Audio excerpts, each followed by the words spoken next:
नमस्कार दोस्तों, स्वागत है आपका इस सीरीज़ में जिसको हम कहते हैं लिटिल चेंजेस। हम लोग इसमें अपने आप को थोड़ा थोड़ा बदलने की कोशिश कर रहे हैं। ये कॉन्सेप्ट भी अपने आप में नया है। जब मैं छोटा था स्कूल में, जब भी मैं अपने आप को बदलने के बारे में सोचता था तो बड़ा करना चाहता था, कुछ बड़ा, ऐसा कुछ हो जाए कि मेरे ख्याल से स्कूल में 6th में 7th में मेरे 50% के करीब आते थे मार्क्स, और मैं हमेशा सोचता था मुझे 90% आना चाहिए। 50 से सीधे 90, ये ऐसा है जैसे कि कोई एक गरीब आदमी जिसकी महीने की सैलरी शायद 10,000 रुपये 5,000 रुपये होगी, वो सीधे 2-3 लाख रुपये महीना कमाना चाहता है, शायद करोड़ों रुपये कमाना चाहता है। ये कॉन्सेप्ट अगर मुझे बचपन में पता चल गया होता ना, लिटिल चेंजेस, तो मैं बहुत पहले ही चेंज हो गया होता। एनीवेज, देर आए दुरुस्त आए। आज हम लोग पढ़ने वाले हैं how to stay focused when you get bored working on your goals. हमारे ऑथर कहते हैं मिस्टर जेम्स क्लियर, बोलते हैं मैंने बेसबॉल खेला, वो करियर तो मेरा खत्म हो गया, मैं उसमें कुछ बड़ा नहीं कर पाया, तो मैंने नया स्पोर्ट ट्राई किया। मैंने वेट लिफ्टिंग की टीम को ज्वाइन कर लिया, और एक दिन एक बहुत सीनियर कोच, बहुत फेमस कोच ने हमारे जिम को ज्वाइन किया। उसने हज़ारों एथलीट्स के साथ काम किया था अपने करियर में, और उसमें से कुछ तो ओलंपियंस भी थे जिनको उन्होंने ट्रेन किया था। तो पहले तो मैंने अपने आप उनको साथ इंट्रोड्यूस कराया। उसके बाद हमने अपने आप को कैसे इंप्रूव करें इसके ऊपर बातचीत करना शुरू कर दिया। तो उन्होंने उससे पूछा, अच्छा ये बताइए, जो बेस्ट प्लेयर्स होते हैं और जो बाकी प्लेयर्स होते हैं उसमें डिफरेंस क्या है? वो जो सचमुच में बहुत ज़्यादा सक्सेसफुल होते हैं वो लोग क्या करते हैं जो बाकी लोग नहीं करते? उसने कुछ तो फैक्टर बताए जो हम सब एक्सपेक्ट करेंगे, जैसे जेनेटिक्स, जीन्स होता है उनका, लक ऑब्वियसली, टैलेंट बिल्कुल। लेकिन उसके बाद उस आदमी ने कोई ऐसी चीज़ बोली जो मैं एक्सपेक्ट नहीं कर रहा था। एक पॉइंट के बाद जो बेस्ट होते हैं और बाकी लोग जो होते हैं, उन दोनों में डिफरेंस ये है, जो बेस्ट वाले हैं हर रोज़ की जो ट्रेनिंग होती है उसमें से जो बोर्डम आता है उसको अच्छे से हैंडल करने वाले बेस्ट हो जाते हैं। वो सेम लिफ्टिंग रोज़ रोज़ रोज़ रोज़ कर रहे हैं। तो ये बोलते हैं जेम्स क्लियर कि उसके आंसर ने तो मुझे बहुत सरप्राइज कर दिया, क्योंकि इस तरह से मैं सोचता नहीं था। जब भी लोग बात करते हैं अपने गोल के बारे में तो एम्प अप होते हैं, अपने आपको जोश दिलाते हैं। जब भी आप बिजनेस के बारे में सुनते हैं, स्पोर्ट्स के बारे में, आर्ट्स के बारे में, तो आप अक्सर सुनते हैं पैशन, कि आदमी को अपने काम के बारे में पैशन होना चाहिए, या कहते हैं ना, जिस काम को तुम्हें मन से चाहोगे वही करोगे। इसलिए जब हम किसी सक्सेसफुल आदमी को देखते हैं और अपने आप को देखते हैं, हमको लगता है यार उसके पास है वो चीज़, एक ऐसा पैशन जो कभी ख़त्म ही नहीं होता। हमारे पास थोड़ा बहुत होता है, ख़त्म हो जाता है, काम चालू करते हैं, बोर हो जाते हैं, छोड़ देते हैं। उसके पास है, वो बोर नहीं होता। लेकिन ये कोच बोलता है जो लोग रियली सक्सेसफुल होते हैं उनको भी वही बोर्डम होता है जो बाकी सबको होता है। लेकिन डिफरेंस ये है कि वो बोर होते हैं फिर भी जाते हैं अपने एक्सरसाइज पे, अपने रूटीन पे। हम बोर होते हैं तो हम छोड़ देते हैं। किसी भी काम में अगर आपको मास्टरी चाहिए तो उसके लिए क्या चाहिए होगा? प्रैक्टिस। लेकिन जितना ही ज़्यादा आप प्रैक्टिस करेंगे उतना ही ज़्यादा वो बोरिंग हो जाएगा, रूटीन हो जाएगा। एक बार शुरुआती गेन जो आप चाहते थे मिलनी चाहिए, वो जब मिल जाती है उसके बाद आपके पास कुछ सीखने को नहीं होता, तब आपका धीमे धीमे इंटरेस्ट फेड होना शुरू हो जाता है, ख़त्म होना शुरू हो जाता है। और कभी कभी तो आपका इंटरेस्ट बहुत तेज़ी से ख़त्म हो जाता है। आपको रोज़ जिम में गए, अगर आप राइटर हैं तो रोज़ ब्लॉग लिख रहे हैं, फिर एक आध दिन नहीं लिखा तो कोई बात नहीं, फिर रोज़ तो लिख ही रहे हैं। अगर आप रोज़ काम कर रहे हो तो एक आध दिन ब्रेक लेना बनता है यार। ये बात मुझे जुनूगा ने सिखाई थी। सक्सेस के लिए जो सबसे बड़ी थ्रेट है, आपको जो फेल करेगी, फेलियर नहीं है, बोर्डम है। लेजीनेस में नहीं, बोर्डम। बोर्डम और लेजीनेस में बहुत डिफरेंस है। हम किसी भी हैबिट को छोड़ते कब है? जब वो हैबिट हमको डिलाइट नहीं करती, खुश नहीं करती, एंजॉय नहीं कराती। आप उस काम को करने जा रहे हैं लेकिन उसका रिजल्ट आएगा वो तो वही मिलेगा जो हम चाहते थे, कुछ नया नहीं मिलेगा। जैसे ही हमारी हैबिट्स ऑर्डिनरी होना शुरू हो जाती है, वही जो रोज़ कर रहे हैं, इसलिए हम अपने हैबिट से डीरेल हो जाते हैं, पटरी पे से उतर जाते हैं और धीमे धीमे क्या खोजते हैं? नॉवेल्टी। और शायद इसीलिए हम लोग कभी एक चीज़ करते हैं फिर दूसरी चीज़ करते हैं, एक वर्कआउट करते हैं फिर दूसरा वर्कआउट करते हैं, एक डाइट से दूसरा डाइट, एक बिजनेस आइडिया से नेक्स्ट नया वाला, एक से बोर हो जाते तो नया वाला। जैसे ही हमको ज़रा सा भी मोटिवेशन में डिप महसूस होता है, कमी, छोड़ो, नया करो। माइकेवेली एक बहुत फेमस स्ट्रेटेजिस्ट था, कूटनीतिज्ञ, बोल रहा है इंसान नॉवेल्टी खोजता है। इस हद तक नॉवेल्टी खोजता है कि जो लोग अपनी ज़िंदगी में बहुत अच्छा कर रहे हैं वो भी उतना ही नॉवेल्टी खोजते हैं जितना कि एक खराब करने वाला। अगर आप ज़िंदगी में खराब कर रहे हैं और आप कुछ नया चाहते हैं तो समझ में आता है, लेकिन जो आदमी सबसे अच्छी ज़िंदगी जी रहा है, सब कुछ है उसके पास, वो क्यों अपना लखीमपुर छोड़ नागपुर आ गया? नॉवेल्टी। इसलिए आज अगर किसी आदमी को किसी चीज़ की हैबिट पड़ी है, जैसे आपका मोबाइल है, तो ऐसा कोई चीज़ है जिसमें आप जितनी बार मोबाइल खोलेंगे कुछ नया कुछ नया कुछ नया कुछ नया मिलेगा। इंस्टाग्राम है या यूट्यूब है, सेम ओल्ड चीज़ नहीं मिलेगी, कुछ नया मिलेगा। आपके गेम्स आपको विजुअल नॉवेल्टी देते हैं, नई चीज़। अगर आप पॉर्न देखते हैं तो आपको सेक्सुअल नॉवेल्टी मिलती है। जंक फूड खाएंगे तो मुंह का नॉवेल्टी मिलता है। ये सारे एक्सपीरियंसेस क्या देते हैं आपको? Continual experience of surprise. Psychology में इसको कहा जाता है वेरिएबल रिवॉर्ड। सेम रिवॉर्ड नहीं, वेरिएबल। अगर स्कूल के टीचर्स को पता होता और बच्चों को पढ़ाना चाहते तो हर रोज़ कुछ ना कुछ नया करते, सेम ओल्ड बोरिंग चीज़ नहीं करते। और अगर इसका रियल वर्ल्ड एग्जाम्पल देखना है तो स्लॉट मशीन्स में जाइए। आप एक बार देखेंगे कभी कम कभी ज़्यादा, कभी बहुत ज़्यादा। एक बार मैं ट्वीट किया, एकदम शुरू में ट्वीट किया, मेरे ढेर सारे ट्वीट रीट्वीट हो गए और उसके बाद नहीं हुए। उसने नॉवेल्टी दी थी, उसके बाद नॉवेल्टी देना बंद कर दिया, मैंने ट्वीट करना बंद कर दिया। अगर आप ये खेलते हैं ना स्लॉट मशीन, तो उसमें गैम्बलर जैकपॉट जीत जाता है, कभी कभार जीता है लेकिन हर रोज़ नहीं जीतता। इसी वेरिएंस की वजह से हमको सबसे ज़्यादा डोपामिन स्पाइक हो जाता है, दिमाग में रिलीज होता है। इसी से हमको मेमोरी की याददाश्त आती है, अरे वो हुआ था मेरे साथ। जो चीज़ डोपामिन बहुत रिलीज करती है वो चीज़ बार बार याद आती है और इसी से हमारी हैबिट्स बनती हैं। वेरिएबल रिवॉर्ड्स आपके अंदर में क्रेविंग नहीं क्रिएट करेंगे। इसका मतलब ये है, अगर किसी चीज़ में आदमी इंटरेस्टेड नहीं है तो उसको आप उस चीज़ से रिवॉर्ड नहीं कर सकते। जैसे मैं आपसे कहूँ आप लोग बहुत अच्छा काम कर रहे हैं, अब मैं आपको कौन सा रिवॉर्ड दूंगा?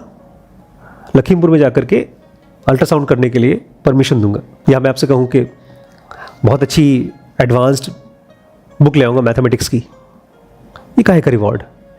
आपका इसमें इंटरेस्ट नहीं है। आपको एक तो पहले कोई ऐसा रिवॉर्ड देना पड़ेगा उनको जिसमें उनका इंटरेस्ट हो, लेकिन उसमें भी give it to them at variable interval. जब वो एक्सपेक्ट करें तब दीजिए, कभी कभी मत दीजिए। कभी कभी बिल्कुल एक्सपेक्ट नहीं कर रहे हैं तब दीजिए, कभी कभी एक्सपेक्ट बहुत ज़्यादा कर रहे हैं तब मत दीजिए। Variable interval. और इसी से धीरे धीरे उनका माइंड उम्मीद करेंगे कि चेंज हो जाएगा। तो रिवॉर्ड से क्रेविंग पैदा नहीं होती, लेकिन रिवॉर्ड से क्रेविंग एम्पलीफाई हो जाती है। समझ में आया? ये नई बात है, ये समझ में आया। वेरिएबल इंटरवल क्या होता है? देखिए, आपने कुछ अच्छा काम किया, अच्छा होमवर्क किया, आप मेरे पास आए, मैंने आपको गुड दे दिए। फिर आपने अच्छा काम किया, मैंने गुड दे दिया। फिर आपने अच्छा काम किया, मैंने गुड दे दिया। हर बार आप अच्छा काम करते हैं, मैं good very good very good they रहा हूँ। तो ये वेरिएबल रिवॉर्ड नहीं। आप बहुत अच्छा काम करके आते हैं, मेरे पास आते हैं, बोले हाँ ठीक है जाओ। फिर एक दिन आप अच्छा काम करते हैं, मैं आपको वेरी गुड देता हूँ। तीसरे दिन मैं बोलता डांटता हूँ आपको, ये क्या वही काम रोज रोज कर रहे हो। फिर चौथे दिन आते हैं, आपने अच्छा काम किया और मैंने आपको लेकर के बाहर कुछ गिफ्ट दिला दिया। तो एक ही एक्टिविटी के लिए multiple rewards, variable rewards.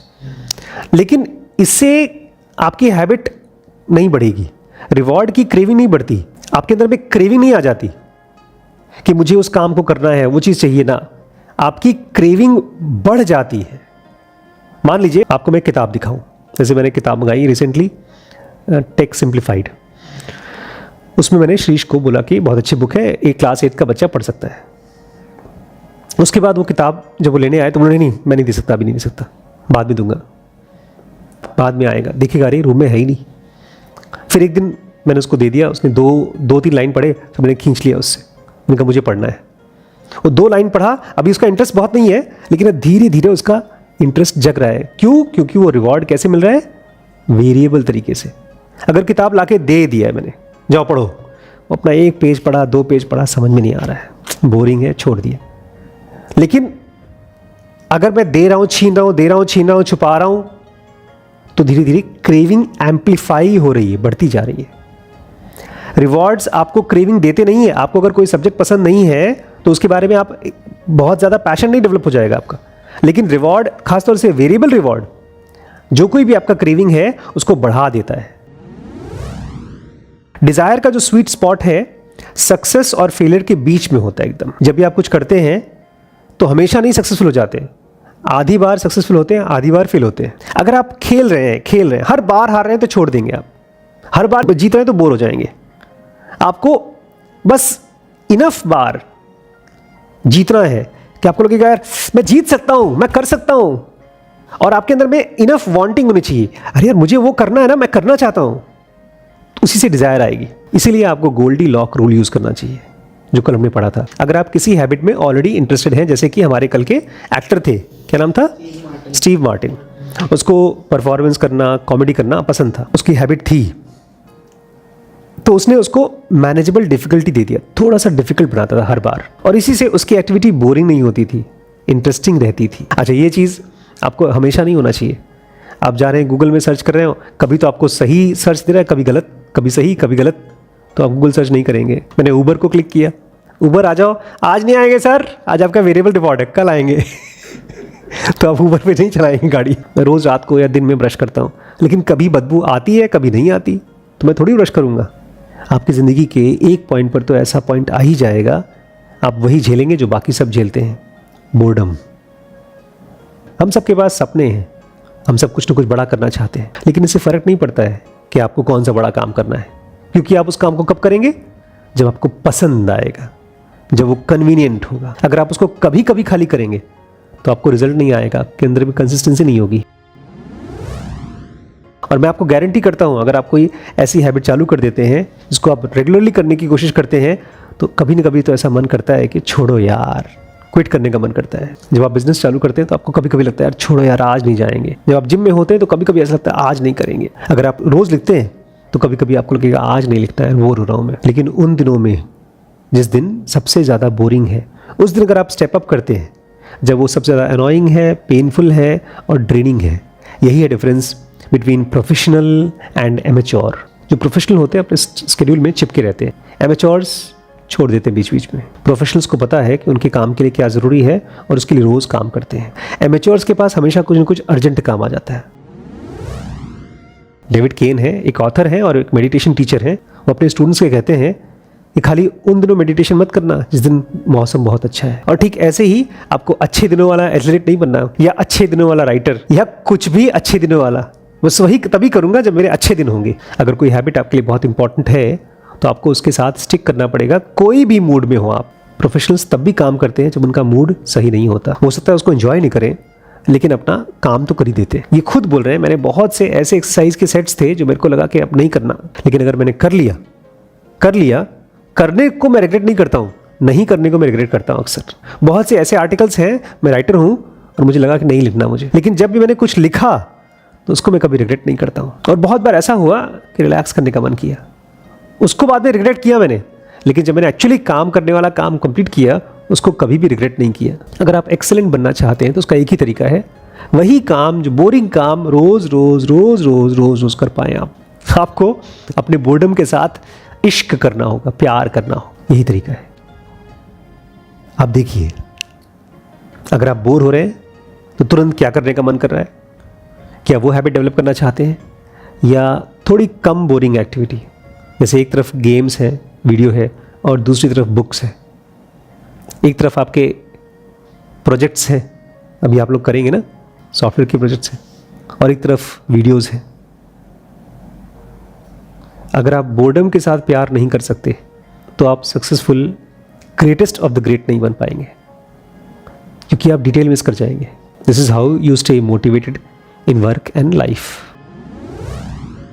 5 point और हैं। गोल्डी लॉक रूल कहता है आपका एक्सपीरियंस सबसे अच्छा तब होगा जब आप अपने एज पर काम करेंगे।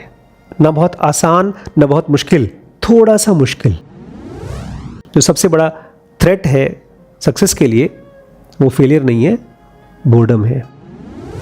जैसे आपकी हैबिट रूटीन बन जाती है, हैबिट बन जाती है, वो धीरे धीरे कम इंटरेस्टिंग हो जाता है और कम सेटिस्फाइंग हो जाता है। आप बोर होना शुरू हो जाते हो। जब मेहनत करना होता है तो आप मोटिवेटेड हैं, तब तो कोई भी कर सकता है, लेकिन जब आपका काम एक्साइटिंग नहीं होता तब काम करना वो है जो कि डिफरेंस क्रिएट करता है। प्रोफेशनल्स अपने स्केड्यूल में चिपके रहते हैं, और जो बेचारे एमेच्योर होते हैं उनके पास हमेशा कोई ना कोई अर्जेंट काम आ जाता है। एंड आई एम हैप्पी कि मैं इस वीडियो को मैंने बनाया। I don't regret it. कभी कभी मेरे वीडियोस बहुत बेकार होते हैं, but I am happy that I make them, and I am happy that आप लोग मेरे साथ बैठे हैं।